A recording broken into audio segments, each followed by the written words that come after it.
গৌৰীপুৰৰ ডুবৰদহত ভয়ংকৰ পথ দুৰ্ঘটনা ঠিতাতে নিহত এজন আৰু আহত হৈছে 4জনকৈ লোক।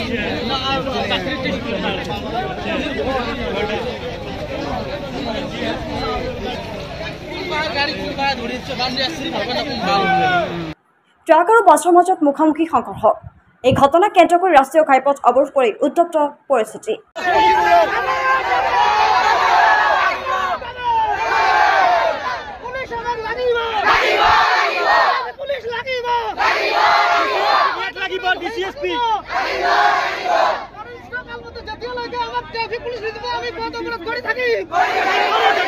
ঘটনাস্থলীত উপস্থিত আৰক্ষীৰ দল শ শ বিদ্যালয়ৰ ছাত্ৰ ছাত্ৰীৰ প্ৰতিবাদ।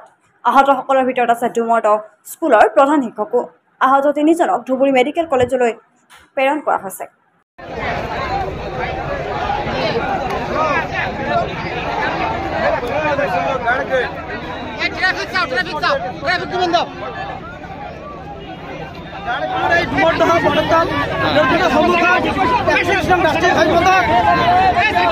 এখন মালবাহী ট্ৰাক আৰু এখন যাত্ৰীবাহী বাছ আমাৰ স্কুলৰ ছাত্ৰ গৈ থকা অৱস্থাত ৰেলগেটখন খোলাই থৈছে। সেইকাৰণে স্কুলৰ ছাত্ৰবিলাক আৰু আমাৰ এই স্কুলৰ প্ৰধান শিক্ষক তেওঁলোকে যাব পৰা অৱস্থা নাছিল। গেটৰ সন্মুখত খাৰা হৈ থকা অৱস্থাত যাত্ৰীবাহী মালবাহী ট্ৰাক আৰু বাছখনে এই 4জন মানুহক মহত লৈ ইতিমধ্যে এজন ডেড হৈছে আৰু 4জন মানুহ সংকটৰ অৱস্থাত আছে। এইকাৰণে আমি প্ৰতিবাদ কৰিব লৈছোঁ যে আমাৰ এই ঠাইখনত ইয়াৰ আগতে 8-10জনমান মানুহ মৰিছে। এই পুলিচ প্ৰশাসন কেতিয়াও আমাক ট্ৰেফিক পুলিচ দিয়া নাই, যদিও দিছে এদিন দুদিনমান পিছত ইয়াৰ পৰা উঠাই লৈছে। সেইকাৰণে আমি স্কুলৰ ছাত্ৰ আৰু ইয়াত একত্ৰ হৈ এই আন্দোলন কাৰ্যসূচী হাতত লৈছোঁ।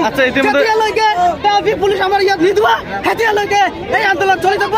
আমি কোনোমতে ইতিমধ্যে যিজনৰ মৃত্যু হৈছিল তেওঁৰ নাম কি আৰু নাম আমি জনাব জ্যোতি নাই বুলি চিনাক্ত হৈছে। কোন স্কুলৰ ছাত্ৰ হয়?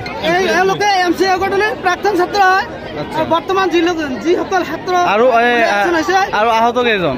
আহত 4জন। তার মধ্যে একজন আমার প্রধান শিক্ষক রফিকুল ইসলাম আর 3জন স্টুডেন্ট আছে।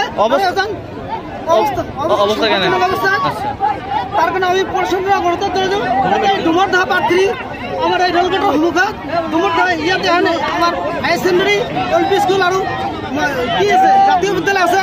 এই আজি প্রায় 10-15 বছর পর আমি কৈ আছো, কিন্তু ইয়াত আমার কোনো ট্রাফিক ব্যবস্থা করা নাই। তার জন্য আমি সকলোৱে একগোট হৈ এই ৰাষ্ট্ৰীয় ঘাইপথত প্ৰতিবাদ কৰিব লৈছোঁ। যেতিয়ালৈকে আমাৰ ইয়াত ট্ৰাফিক পুলিচ নিদিব তেতিয়ালৈকে আমি ক্ষান্ত নাথাকোঁ, আৰু যদি নাযায় ইয়াৰ কাৰণে আমি বৃহৎ চলাব চেষ্টা কৰিম। গৌৰীপুৰৰ কোনখিনি ঠাইত এক্সিডেণ্ট হ'ল? গৌৰীপুৰ এৰিয়া ডুমৰদহ বুলি কয়, বালাজন আউটপোষ্ট বালাজন। আৰু দুখৰ বিষয় 20 মিনিট পিছত বালাজন আহিছে ইয়াত আহিবলৈ। এইটো আৰু নিৰ্ণায়কৰ কথা।